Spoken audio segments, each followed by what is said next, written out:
Are Tottenham Hotspur about to finally start acting like a big team? Because the reports over the last 48 hours, if they happen, will put us in a really nice spot. Now, if you've been living under a rock for the past few days, it's all gone a little bit crazy. We went from weeks and weeks of nothing since the Gibbs-White deal to now signing two very promising attackers, potentially. So the first one is Savinho from City. Fabrizio Romano has said that we're in club-to-club talks with Man City. The player's keen. Apparently our first bid was a little bit of a low ball, around the 50 million mark, but they want, considerably more, which isn't really surprising. Tottenham are known to go for every club will go for the lowest possible they think they can try and enter the negotiations at, and then work from there. So, Savinho isn't someone that I've seen a whole load of, but I remember his debut against Chelsea when he was tearing Cucurella apart. He's Brazilian international, hoping to get into the World Cup squad. I know he can take on a man. He's put in, some lovely crosses, some assists for the likes of Haaland and Man City. So it's an exciting player. It's one that is a different profile to what we have already in terms of getting you out your seat. Do you know what I mean? I feel like, no disrespect to sort of, Brennan Johnson, Son for the last 18 months, there's no real sort of emphasis to take their player on. There was no real, I'm going to stand you up and sit you down. And with the likes of Kudus and Savinho on each wing would be a really exciting pairing. And I know a lot of people are thinking, why would you leave City for Tottenham? Do you know what I mean? But City have got a really stacked front line at the moment. You think Foden, Marmoush, Oscar Bob, Doku. I thought if I had to pick, I would probably be trying to sell Doku over Savinho. Personally, I think that's what I've seen a lot of Man City fans saying, that Savinho showed more in less time than Doku has, because I think Doku's been there like a year or two longer. So for him, it makes a lot of sense because it's World Cup year. He's got a lot of talented players that are probably ahead of him in the national team's pecking order. So he needs to be playing week in, week out. And with the amount of games that Tottenham are going to be playing this year, there is certainly some serious minutes available for him. Another thing that's surprising on the financial side is he's only on about 40 grand a week. So that is something we could definitely bump up and still probably keep under the 100 grand threshold that we like to do for some reason.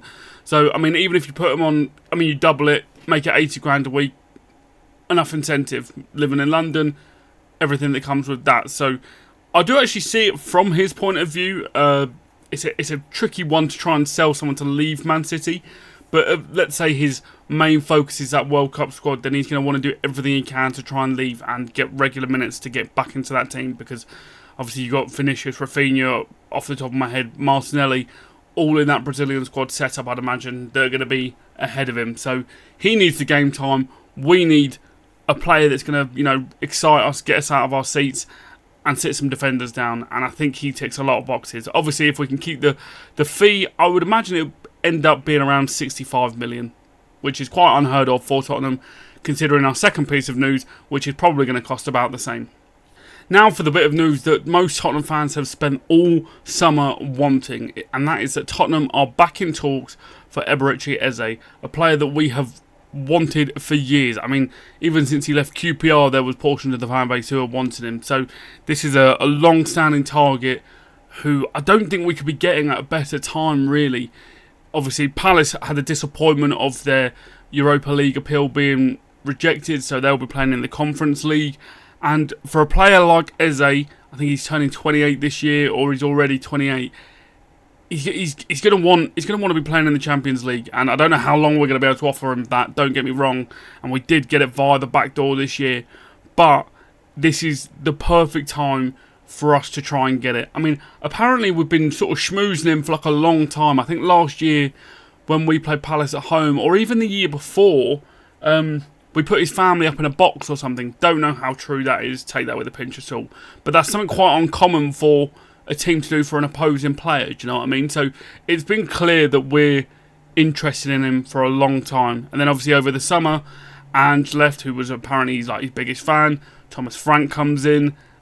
And it all goes quiet, and then Arsenal start moving in, and you're thinking the one thing I didn't want to see this time, I didn't care about anything else, was I just didn't want to see him in an Arsenal top. By hook or crook, please don't let that be the end result this summer.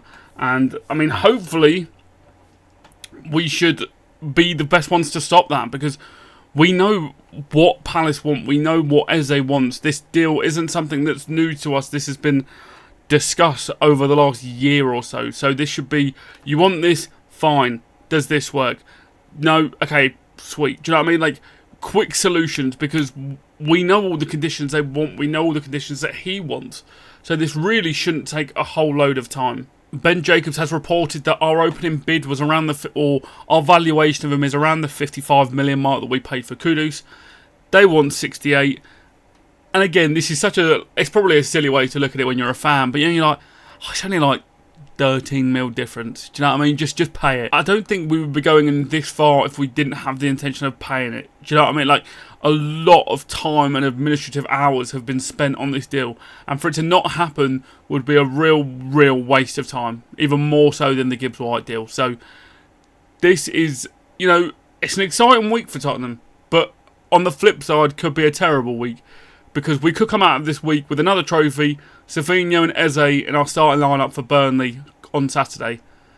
On the flip side, we could lose the Super Cup, get Christopher and Kunku on loan, and that's about it. Do you know what I mean? So it's it's one of them ones where another crossroad for Tottenham fans. Do you start believing? Do you think that this team or this club is going to start acting like the way we know it can? Because on history's records, it doesn't show that we're going to. So, this is all very dubious speculation, and I'm not getting too excited just yet because, again, I've seen this a million times. Gets to late in the window, we put a bid in, gets rejected, we tried, what can we do? So, I'm not going to start, getting Eze or Savinho on the back of a shirt just yet. Just got to wait until they're holding it up. So, let's hold fire on that. I mean, I'm no, tactico or expert, but I've seen a lot of people voicing their concerns that, we need more of a passer of the ball than Eze, who's more of a dribbler and a carrier. But I think with someone like Eze's profile, you just have to get them and make it work. Do you know what I mean? Because if we don't get them and, say Arsenal do, they'll make it work. City would make Eze work. It's just one of the things where you can't say no to him, unfortunately. And, I mean, a midfield three of Savinho, Eze and Kudus behind Solanke is pretty frightening in terms of being able to beat a low block, penetrating defences, do you know what I mean? Creating chances, which is what we've really lacked in pre-season. And I'm of the opinion that, maybe it doesn't match the spreadsheets and, the stats, and it could become something later down the line that everyone goes, look, told you. But unfortunately, we've had too many of these opportunities that we haven't taken, and that player has gone on to do really well. So I think this is one where Levy needs to get his chequebook out, leave it to Thomas Frank to do what he does, and just get these players done. Because the mood and the morale around Tottenham, and Daniel Levy especially, would really shift with these two signings alone. We would feel a lot more confident going into this season. If you made it through this far to the video, thank you very much. I appreciate that. If you could leave a comment on your thoughts, feelings. Do you like both players? Do you want one or the other? Do you think we'll get one or the other or both? Let me know your thoughts, feelings, and like, comment, subscribe. Cheers.